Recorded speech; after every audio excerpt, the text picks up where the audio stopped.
Hey up everybody, hope you're doing well. Welcome to the first episode of Dan Cooks. We don't A up, we're cooking, A up, we're cooking. We've not thought of a name. This is very much on the fly. This is the result on an impromptu day off. Now, I wanted to have a go at making KFC. The issue is I don't have a deep fat fryer or an air fryer, so we're going to have to wing it just a little bit. We'll see if we can shallow fry and bake it. So, we're going to go along with the recipes of what we need today. There's quite a fair amount. We've gone a bit ham on the spices. I mean, it's KFC, it's 11 herbs and spices. What can you expect? We are going to fuck this up, I feel, but we'll see if it goes well. Let's have a quick look on just what we need to get us going. First off, obviously, chicken. About a kilogram. Preferably have a variety of drumsticks, legs, thighs, whatever. I've only gone for thighs today because the thigh's the best part of a KFC. Let's not even argue it. Now, the recipe called for all-purpose flour. Now, this is just plain flour. It does say here for making pastry and thickening sauces. Now, I'm not sure if it's going to go well. I'm not sure if we've got the right flour. So we're just going to have to go along and hope for the best on that one. Then we've got salt, black pepper. Now the recipe did say black pepper or ground black pepper. We've got coarse ground black pepper. I don't know if that's going to cause any negative effect, but we will have to find out. Ground ginger, ground white pepper, a fuck off amount of paprika, oregano, whatever you want to call it, don't care. Thyme, celery salt, onion granules, basil. Now this could be our big problem. We need dried mustard. Now I looked in 3 different supermarkets, could not find dried mustard for the life. So we've gone for mustard seeds. Ordinarily, you can really coarse this down into a fine powder with a mortar and pestle. We don't have that, so we're just gonna have to hope for the best and see what happens. We need a bit of lemon juice.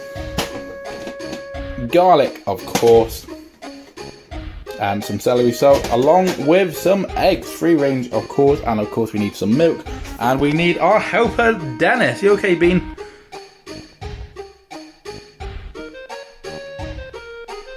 Okay, he wants to go out, fair enough. Okay, it's just us.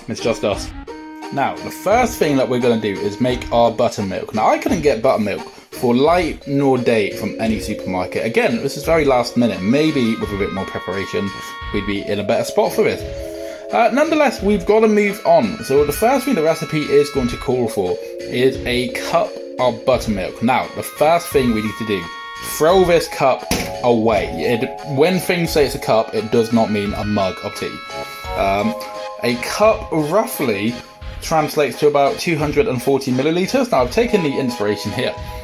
We don't have a good enough jug, so I'm having to use my gym shaker, my protein shake shaker. As we can see here, we've got about 240 milliliters. If we pop that into our cup,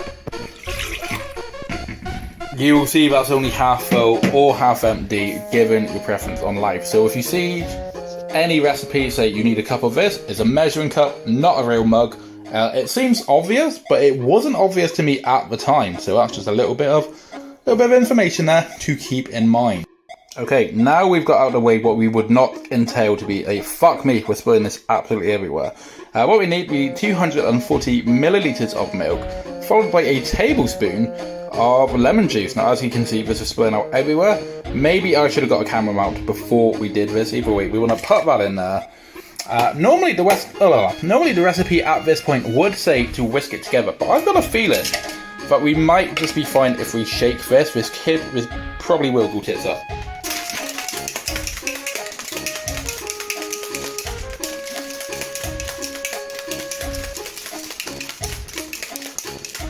Right, there we go. That is effectively all done. I feel I might be the only person, maybe in the world, who's preparing a KFC inspired dinner using a protein shaker, but it is what it is. Excellent. Once you have mixed the lemon juice and the milk together, we're going to add 2 large eggs to it. Now, these are the largest eggs I could find. Now, that is something I forgot to look at, so we're going to have to hope for the best once again. We're going to add the eggs to it. We might need 2 hands with this. 1 second. Right, if we can see inside we have now added our 2 large eggs. So once again, we're going to whisk it together. And by whisk, I mean just absolutely fuck it with the protein shaker.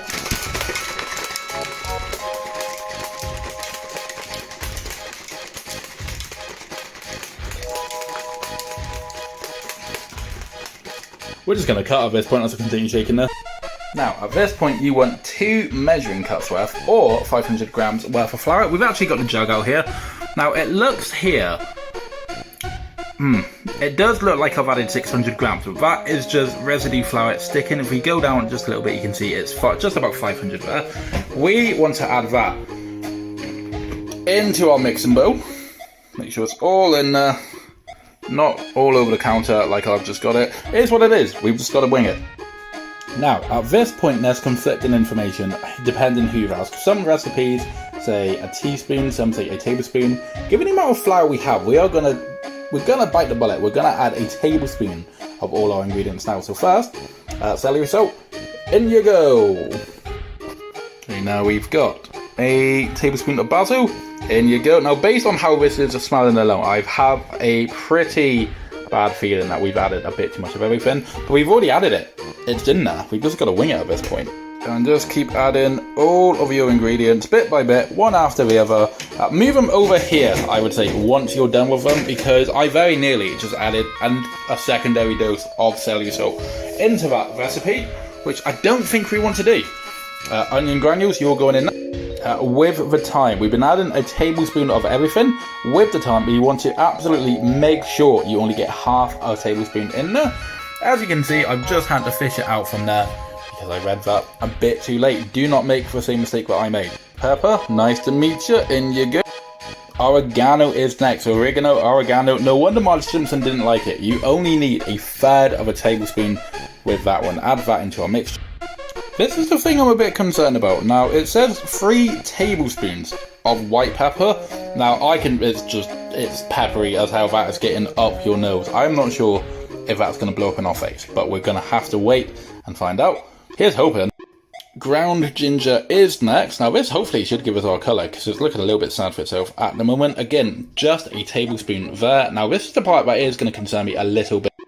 With paprika, you don't want 1, you don't want 2, you don't even want 3. 4 tablespoons of paprika is apparently saying.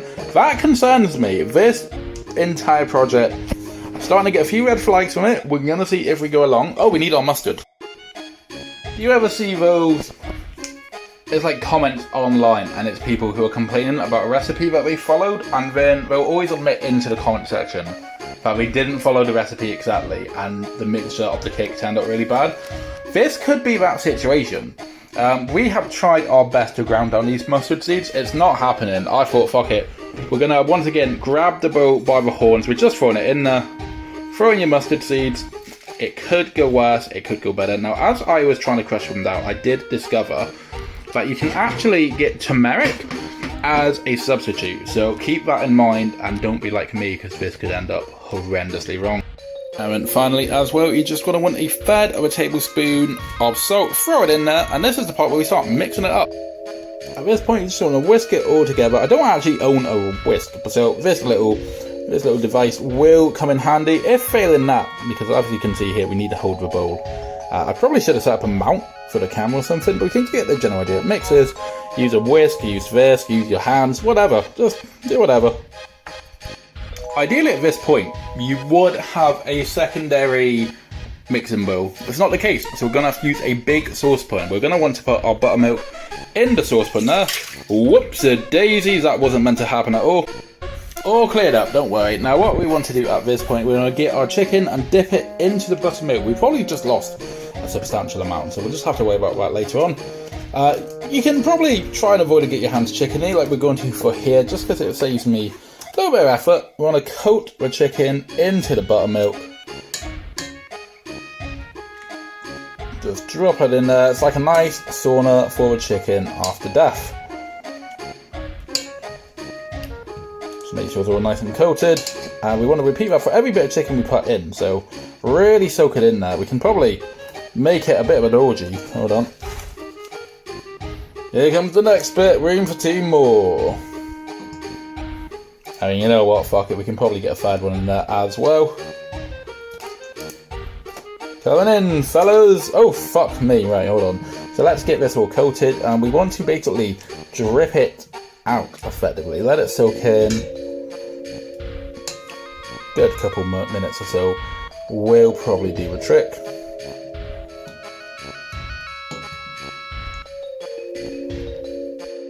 Right, there we go. There is our chicken all buttermilked up. We've got a bit of buttermilk left over here. I'm not quite sure what to do with that at this point. May as well just pour it. I think you're done with it. We'll double check. But anyway, once you've done that, what we're going to have to do next is, as you can see, the chicken is all nice and dripping here. We're going to add our mixture to it and just hope we've not cocked it up. Let's go for it. Okay, once again, as you can see, we've thrown caution to the wind. We have disposed of the leftover buttermilk, and we're now going to add the chicken straight in there, and we're going to mix it up. Basically try and coat every single part of it. I'm only using the tongs for this just so I can hold the bit of chicken with the tongs itself, and that's a stupid statement, isn't it? I was meant to say, once I'm not recording, I am going to go to using my hands for this. Just for now, though, it's easier to use the tongs whilst I'm holding the phone, but we want to make sure we get every nook and cranny of this chicken covered up. And then once we're done with that, we're going to pop it into the saucepan there. We're not going to saucepan it, but it's just a nice, safe place for it to go. So we're going to get our hands a little bit dirty as we do this. We'll be with you in a moment. Now, maybe we've not been as generous with the seasoning as we thought. We've got a lot of excess here, but as you can see, chicken is fully coated. So I'm not sure if I've coated it enough. Maybe that's just some for leftovers. I'm not too sure. If this turns out to be good, we at least have some left over for next time. But what we want to do now, get some vegetable oil, put it in a skillet. Hopefully the bigger the better. We just want to really be generous with the vegetable oil here. Like I said, we don't have a deep fat fryer. We can, if you wanted to, do it in a pan, but that shit terrifies me. You want to get your extractor fan going if you've got one. And then we're just going to pop the hob up there to 6, and we're just going to wait for that to start cooking.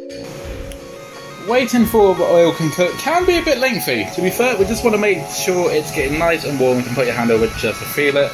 And what you're doing, so prepare your tray. Just get a thick tray like that. Should do it quite well. Would prefer to be quite deep. Line it with baking paper. At this point, we might need 2 of the trays. We'll see how we get. Alright, we're bored of waiting. I think originally you could probably have that oil on for a little bit longer, but I'm bored. Let's add our first bit of chicken on. Absolutely murdered it with the powder itself. On it goes. Here's hoping. And we've got quite a big skillet. It depends on the size of the pan you're using. I'm going to use 3 at a go. If you get quite a smaller one, probably best just to do it either 1 at a time or maybe even 2 at a go. Now we're just going to shallow fry this up until the point where the coating turns into a nice golden brown crispiness. We're going to add a 4th on. Fuck it. We've got that little teeny tiny bit there, haven't we? In you go. And we're just coating that now, as we can see on the bottom there. Not golden brown, obviously. It's more of a soggy yellow colour. So we're going to wait. Now, as you can see at this point, it looks like it is falling off. So maybe we can add a little bit of powder or seasoning just as we go along, maybe? Is that a risky idea? Oh, we're going to do it anyway. On you go. Again, nowhere in the recipe did it say to do this, but it's just one of those things. I'm not going to complain about the recipe if it goes tits up. I will simply learn my lesson. I will hope for the best. Ignore the sound as the extractor fan going off. We don't want downstairs being disturbed by my cooking, effectively. Right, so let's wait now. Normally you should wait about 3 or 4 minutes per bit of chicken. So let's just see what we get. Now, thank heavens we had the excess, because unbeknownst to me, a lot of the seasoning has fallen off and has effectively been lost to the oil. This was my fault. Now, I should have mentioned this to begin with. Once you take the chicken out of the pan, pat it down with a paper towel.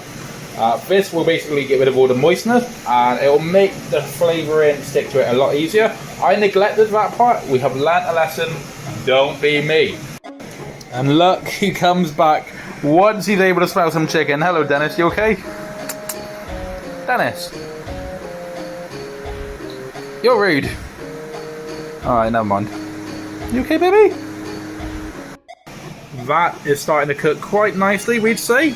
Boo! Hello, Dennis. At this point, we want to preheat the oven to 200 degrees. That chicken, once it is pretty much complete on the coating, is going to go in there for about 20 to 25 minutes.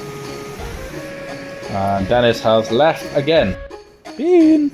Oh, you're fucking rude. Alright, 4 to 5 minutes per bit of chicken. It's looking good, I'm not going to lie. This has turned out better than I anticipated. Bit of a mess in the pan. Now what we're going to do, we're going to rescue the seasoning in the hope that it is that good, and we're just going to put it on. Maybe it will crisp up, and we're getting a bit of a Popeye vibe from it, so maybe this could work. And we're just going to scoop that up and just put it just fucking anywhere, to be honest with you. Okay, the moment of truth is nearly among us. The oven has been preheating. Oof, we're releasing a lot of heat. That's pretty quick. Oh my god, that's not evenly spread whatsoever. Hold on. The issue I find with using baking paper is I don't actually know where the oven tray begins. Gonna put that. Oh god, bad idea to do this with one hand. There we go. You get the picture. Put it in the oven. There we go. It is in 20 to 25 minutes. We're going to know where we're at. Clean as you go. That is going to be the #1 rule in the kitchen. We've been doing it anyway. It's still looking a bit of a mess. We're going to clean up, wait for 10 minutes, hope for the best. Moment of truth is here. It's been 25 minutes. We can turn our extractor fan off now. The moment of truth is here. The extractor fan is off. It's been 25 minutes. Probably not the best idea to turn the extractor fan off before you open the oven. That's not looking bad at all. Oh my Christ, we've done it, lads. Let's have a look at the other one. Oh yes, Fragile Day. This way, it's fucking Dennis is in now.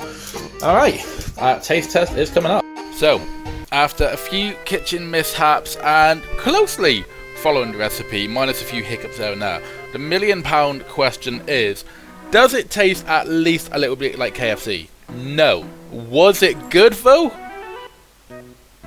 No. I don't know what happened. I don't know. I think maybe I either used a little bit too much flour, maybe I used the wrong sort of flour. I'm not too sure. There was something.